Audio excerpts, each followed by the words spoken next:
dari Binjai. Assalamualaikum warahmatullahi wabarakatuh. Alhamdulillahirabbil alamin. Wassalatu wassalamu ala sayyidina Muhammadin wa ala alihi wa sahbihi ajma'in. Amma ba'du.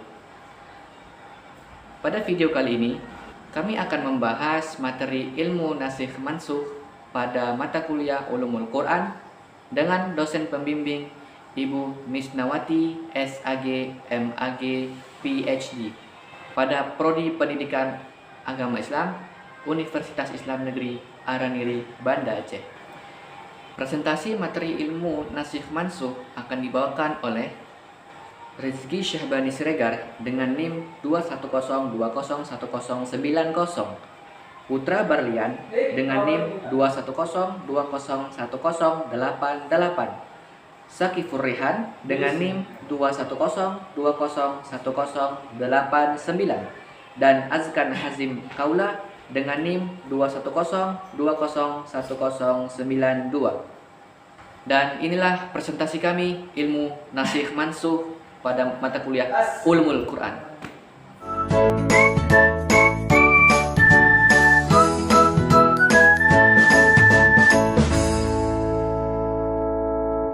Baik, saya akan mengawali materi ilmu nasikh mansukh pada pertemuan kali ini.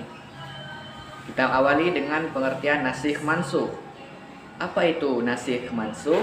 Secara bahasa, nasikh mansukh berasal dari kata nasaha yang suhu naskhun.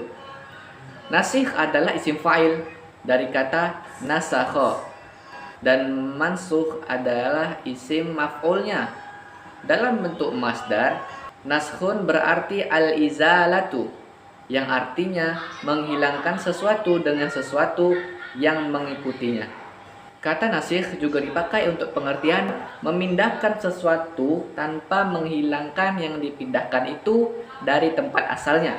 Secara istilah, Az-Zarqani mendefinisikan nasikh sebagai berikut: raf'ul hukmi syar'i bidalalilin syar'iyyin. Artinya, mengangkat hukum syar'i dengan dalil syar'i yang lainnya.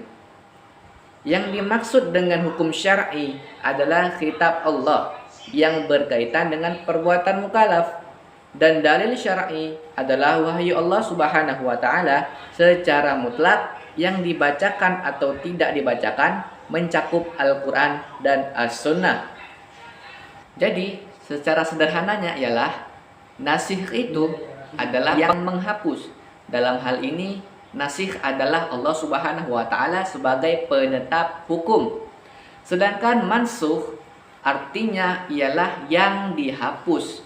Dalam hal ini, mansukh dijatuhkan kepada ayat-ayat Al-Quran yang dihapuskan. Berdasarkan uraian tersebut, maka nasikh harus memenuhi beberapa syarat sebagai berikut. Yang pertama, hukum yang dinasikh harus hukum syar'i, tidak boleh hukum lain ya, ingat. Yang kedua, dalil yang menasahkan hukum adalah kitab syar'i yang turun belakangan setelah kitab yang hukumnya dihapus. Yang ketiga, kitab yang dihapus hukumnya tidak dibatasi jangka waktu tertentu. Jika dibatasi jangka waktu tertentu, maka ayat tersebut tidak dihukumi sebagai nasikh. Yang keempat, nasakh hanya berlaku bagi masalah hukum. Assalamualaikum warahmatullahi wabarakatuh. Saya Putra Barlian ingin melanjutkan materi selanjutnya, yaitu B. Metode mengetahui nasikh dan mansukh. Cara untuk mengetahui nasikh dan mansukh dapat dilihat dengan cara-cara sebagai berikut. Yang pertama, keterangan tegas dari Nabi atau sahabat, seperti hadis yang artinya, aku dulu pernah melarangmu berziarah ke kubur. Sekarang Muhammad telah mendapat izin untuk menziarahi ke kubur ibunya. Kini berziarahlah kamu ke kubur, sesungguhnya ziarah kubur itu mengingatkan pada hari akhir. Hadis riwayat Muslim, Dawud, dan Tirmizi.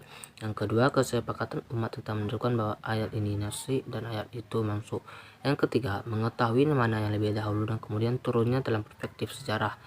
Nasikh tidak dapat ditetapkan berdasarkan ijtihad, pendapat mufasir, atau keadaan dalil yang secara lahir tampak kontradiktif, atau terlambatnya keislaman seseorang dari dua perawi. Ketiga persyaratan tersebut merupakan faktor yang sangat menentukan adanya nasikh dan mansukh dalam Al-Quran. Selanjutnya C. Macam-macam dan bentuk nasih. Karena sumber dari dalil seorang ada dua, yaitu Al-Quran dan Sunnah Nabi Muhammad SAW, maka ada 4 jenis nasih, yaitu nasih Al-Quran dengan Al-Quran, nasih Al-Quran dengan Sunnah, nasih Sunnah dengan Al-Quran, dan nasih Sunnah dengan Sunnah.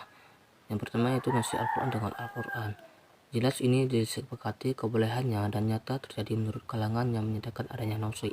Sebagai contoh, ayat tentang iddah yang pada mulanya menggunakan hitungan tahun menjadi bulan. Ada beberapa pendapat tentang nasih Al-Quran dengan Al-Quran yang menyatakan tidak ada nasih dan masuk dalam ayat-ayat Al-Quran karena tidak ada yang batil dari Al-Quran. Pendapat kedua menyatakan bahwa ada nasih dan masuk dalam ayat-ayat Al-Quran, tapi bukan hapus atau membatalkan hukum, yang berarti hanya merubah atau mengganti, dan keduanya masih berlaku. B. Nasih Al-Quran dengan Sunnah. Dan termasuk dalam hal ini terdapat dua macam definisi, yaitu yang pertama Al-Quran dinaskan dengan hadis ahad, yang kedua Al-Quran dinaskan dengan hadis mutawatir. Selanjutnya C. Nasih Sunnah dengan Al-Quran. Nasih jenis ini diperbolehkan oleh jumhur ulama, namun Imam Asy-Syafi'i tidak membolehkan nasih ini dalam salah satu riwayatnya. Ia berkata bahwa karena nasih terjadi di dalam As-Sunnah oleh Al-Quran atau terjadi di dalam Al-Quran oleh As-Sunnah yang memperkuatnya. Dengan demikian terbukti keselarasan antara Al-Quran dan As-Sunnah. Selanjutnya D. Nasih Sunnah dengan Sunnah. Suatu hukum yang dasarnya sunnah kemudian dinasih dengan dalil syarak di sunnah juga. Contohnya larangan ziarah kubur yang dinaskan menjadi boleh seperti pada hadis berikut ini. Artinya, dahulu aku melarang kalian berziarah kubur, sekarang berziarahlah. Hadis At-Tirmizi. Terdapat 4 jenis nasih ini, yaitu 1. Nasih hadis mutawatir dengan hadis mutawatir, yang kedua nasih hadis ahad dengan hadis ahad, yang ketiga nasih hadis ahad dengan hadis mutawatir, yang keempat nasih hadis mutawatir dengan hadis ahad. 3 macam pertama hukumnya boleh, namun yang keempat diperdebatkan. Jumhur ulama tidak memperbolehkannya. Adapun asa, ijma dan qiyas atau menasihnya keduanya menurut ulama tidak boleh. Selanjutnya itu bentuk-bentuk nasih dalam Al-Quran. Dilihat dari segi bacaan dan hukumnya, mayoritas ulama membagi nasih menjadi 3 bentuk, yaitu A. Menasihkan bacaan dan hukum secara bersamaan. Al-Qadhi Abu Bakar mengatakan bahwa dari suatu kaum mereka mengingkari nasih jenis ini karena hadis yang digunakan adalah hadis ahad. Tidak boleh memutuskan Al-Quran diturunkan dan nasih dengan hadis ahad. Ayat-ayat yang terbilang kategori ini tidak dibenarkan dibaca dan diamalkan lagi. Selanjutnya B. Nasihkan terhadap hukumnya saja sedangkan bacaannya tetap ada. Gunanya adalah dibaca juga bisa diketahui hukumnya dan diamalkan isinya dan untuk meringankan kesulitan. Selanjutnya C. Menasihkan bacaan saja sedangkan hukumnya tetap berlaku. Contoh kategori ini adalah ayat rajam. Mula-mula ayat rajam ini termasuk ayat Al-Quran. Ayat ini dinyatakan mansukh bacaannya sementara hukumnya tetap berlaku. Itu adalah yang artinya jika seseorang pria tua dan wanita tua berzina, maka rajamlah keduanya. Cerita tentang orang tua yang berzina dan kemudian dinasak atau diriwayatkan oleh Ubay ibn Ka'ab bin Abu Umamah bin Sahal. Baiklah, hanya ini yang dapat saya sampaikan. Selanjutnya akan dilanjutkan oleh teman saya. Saya akan menjelaskan tentang perbedaan antara am, taksis, dan nasakh. Menurut Mustafa Zaid, perbedaan antara am, taksis, dan nasakh itu ada 7 perbedaan, yaitu yang pertama, nasikh itu menghapus hukum yang dinasakh atau mansukh, sedangkan taksis itu menghashar atau mengatasi hukum yang bersifat umum. Jadi, nas yang dinasakh tidak bisa dijadikan hujah lagi sesudah datanya nasikh, sedangkan nas yang bersifat umum yang sudah ditaksis senantiasa bisa dibuat hujah. Yang kedua, nasikh kadang terjadi dalam bentuk amru atau perintah kepada perintah yang sama, sebagaimana terjadi dalam bentuk nas am atau umum, sedangkan taksis tidak terjadi kecuali dalam suatu bentuk am. Yang ketiga, nasikh harus datang sesudah mansukh, tidak boleh mendahului ataupun berbarengan turunnya. Adapun taksis, para ulama Hanafi mensyaratkan akan kebersamaan yang khas dan yang am dalam masalah turunnya. Yang keempat, nasikh tak ada yang mewenanginya kecuali syariat Allah. Adapun taksis bisa terjadi berdasarkan akal dan uruf, sebagaimana terjadi dengan melalui perintah syariat. Malah, sebagian ulama fiqih membolehkannya dengan menggunakan qiyas juga. Yang kelima, syariah hanya dinasakh dengan syariah dan syariah tidak boleh ditaksis. tapi hal itu hanya terjadi dalam hukum-hukum amaliyah far'iyah, bukan kaidah-kaidah kuliah ataupun akidah. Yang keenam, sesuatu yang keluar dari nas am dengan melalui taksis, maka permulaannya tidak termasuk di dalamnya. Sedangkan sesuatu yang keluar dengan melalui nasakh, permulaan itu termasuk di dalamnya, kemudian dikeluarkan. Yang ketujuh, nasikh tidak terjadi pada nas-nas yang bersifat berita, sedangkan taksis terjadi pada nas-nas tersebut. Dengan kata lain, nas hanya menerima hukum-hukum syara' yang nampak dalam bentuk amru atau perintah dan bentuk nahi atau larangan. Sementara taksis menerima yang am, sekalipun berupa berita yang tidak mengandung hukum. Dan selanjutnya, kita juga harus mengetahui dari segi perbedaan pendapat tentang ayat-ayat yang mansukh. Para ulama dalam menyikapi problematika nasikh dan mansukh ada dua golongan, yakni golongan yang menerima adanya nasikh dan mansukh dan golongan yang ulama yang menolak adanya nasikh dan mansukh dengan berbagai argumentasinya. Sementara yang mengakui adanya nasikh dan mansukh berbeda pendapat tentang sejumlah hukum nasikh serta bagaimana pemakaiannya. Menurut jumhur ulama, kelompok ini mengatakan keberadaan nasikh di dalam Al-Quran, surat Al-Baqarah ayat 106 yang artinya, ayat yang kami batalkan atau kami hilangkan dari ingatan, pasti kami ganti dengan yang lebih baik atau yang sebanding dengannya. Tidakkah kamu tahu bahwa Allah Maha Kuasa atas segala sesuatu? Bagi jumhur ulama, teks ayat ini menunjukkan adanya ayat yang dinaskhkan. Sesuai dengan pernyataan ini, Abdul Mu'in al-Namru mengatakan bahwa perkembangan pemikiran manusia dalam beberapa dimensi kehidupan sesuai dengan ruang dan waktu. Yang kedua, menurut Imam Asy-Syafi'i mengakui adanya nasikh. Beliau mengemukakan dalam kitabnya. Di samping itu, Syafi'i juga berpedoman kepada firman Allah surat Al-Baqarah ayat 106 sebagaimana yang telah disebutkan di atas. Dengan memahami atau memperhatikan dalil di atas, jelaslah bahwa nasikh Al-Quran memang ada terjadi dan itu merupakan salah satu cara menyesuaikan syariat Islam dalam menempuh perkembangan untuk menyempurnakan pembinaan hukum Islam yang bertujuan mewujudkan kemaslahatan bagi manusia. Yang ketiga yaitu menurut Abu Muslim al-Asfahani. Beliau mengakui ada nasikh di dalam Al-Quran dengan alasan jika ada pembatalan dalam Al-Quran, tentu ada ayat yang dihapuskan. Padahal Tuhan berfirman dalam surat Fussilat ayat 41 yang artinya, sesungguhnya orang-orang yang mengingkari Al-Quran ketika Al-Quran itu disampaikan kepada mereka, mereka itu pasti akan celaka. Dan sesungguhnya Al-Quran itu adalah kitab yang mulia. Menurut beliau, semua hukum yang terkandung dalam Al-Quran adalah bersifat kekal. Oleh karena itu, hukum-hukum harus diberlakukan sepanjang masa. Mengenai argumentasi ulama yang menolak adanya nasikh dan mansukh dalam Al-Quran dan Al-Sunnah, ada dua macam, yaitu yang pertama berdasarkan pertimbangan rasio, yakni syariah adalah bersifat kekal abadi sampai hari kiamat. Hal ini menghendaki hukumnya berlaku sepanjang masa, tidak ada yang dinasakhkan. Dan pendapat ulama tidak sama tentang jumlah ayat-ayat yang mansukh. Dan ayat-ayat yang kelihatannya berlawanan ternyata dapat dikompromikan baik dengan teknik am dan taksis maupun ijmal dan tafsil. Selanjutnya, tidak ada hikmah yang didapat dari fenomena nasakh. Dan yang kedua, berdasarkan argumen nakli yang dikemukakan oleh ulama yang menolak nasikh dan mansukh, ialah pernyataan Al-Quran surah Fussilat ayat 42 bahwa dalam Al-Quran tidak ditemukan adanya kebatilan, padahal hukum Tuhan yang dibatalkan adalah kebatilan. Dan redaksi dalam sabda Nabi Isa alaihi salam dan penafsiran surah Al-Baqarah ayat 106 bahwa Allah tidak mengganti ayat atau membuat manusia lupa tentang ayat kecuali Allah menggantikan yang lebih baik. Kelompok ini memahami bahwa kata ayat di situ diartikan mukjizat atau ayat pada kitab sebelumnya Al-Quran yang dinasakh oleh Al-Quran. Para ulama yang menolak nasikh dan mansukh dalam Al-Quran melakukan berbagai upaya untuk mengkompromikan dan mempersesuaikan ayat-ayat yang diduga mansukh dari berbagai aspek. Kedua Ribek dalam kitab usul fiqhnya melakukan reasoning terhadap 22 ayat Al-Quran yang diduga nasikh dan mansukh menjadi sesuai dan kompromis, sehingga jelas tidak ada ayat yang mansukh di dalam Al-Quran.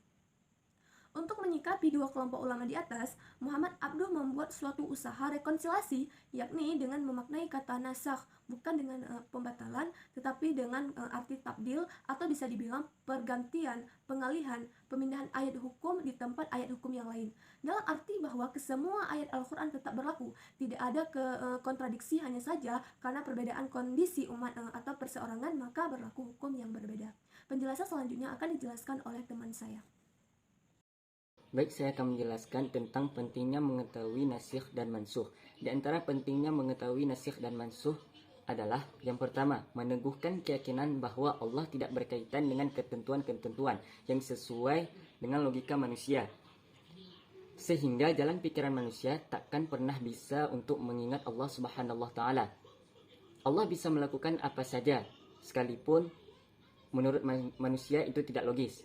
Yang kedua, kita semakin yakin bahwa Allah Maha Bijaksana, Maha Kasih, dan Maha Sayang. Karena pada kenyataannya, hukum-hukum nasikh dan mansukh untuk kemaslahatan dan kebaikan manusia. Yang ketiga, mengetahui penetapan dan penerapan hukum ilam untuk menelusuri tujuan ajaran, serta alasan ditetapkannya suatu hukum. Yang keempat, mengetahui perkembangan tasyri' tingkat sempurna dengan kondisi perkembangan dakwah dan umat Islam. Yang kelima, cobaan dan ujian bagi mukallaf untuk mengikutinya atau tidak. Yang keenam, menghendaki kemudahan dan kebaikan umat.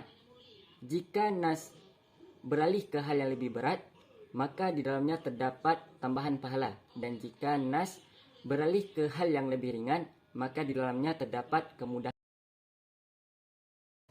Berikut kesimpulannya, nas adalah menghapus hukum syara' dengan dalil atau khitab syara' yang lain.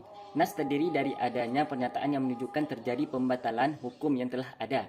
Harus ada nasikh, harus ada mansukh, dan harus ada yang dibebani hukumnya. Dalam menghapus hukum syara' ada beberapa syarat yang harus dipenuhi, yakni hukum yang mansukh atau yang dihapus itu adalah syara'. Dalil nas harus datang lebih awal daripada mansukh. Kitab yang mansukh hukumnya tidak terkait dengan waktu.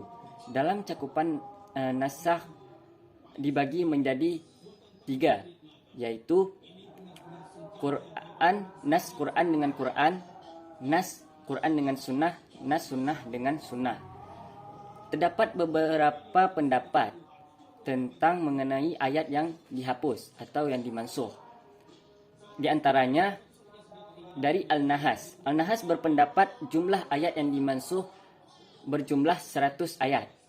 Sedangkan Suyuti berpendapat jumlah ayat yang dimansukh adalah 20 ayat. Sedangkan Al-Syaukani berpendapat jumlah ayat yang dimansukh adalah 8 ayat. Dan saya kembalikan kepada moderator. Alhamdulillahirrabbilalamin. Setelah kita mempelajari ilmu nasikh mansukh, kami berharap kepada penonton memahami materi yang kami sampaikan. Terima kasih kami ucapkan karena telah menonton video kali ini. Kami mohon maaf jika terdapat banyak kesalahan. Kami akhiri dengan doa kifaratul majelis. Subhanakallahumma wa bihamdika asyhadu an la ilaha illa anta astaghfiruka wa atubu ilaik. Assalamualaikum warahmatullahi wabarakatuh.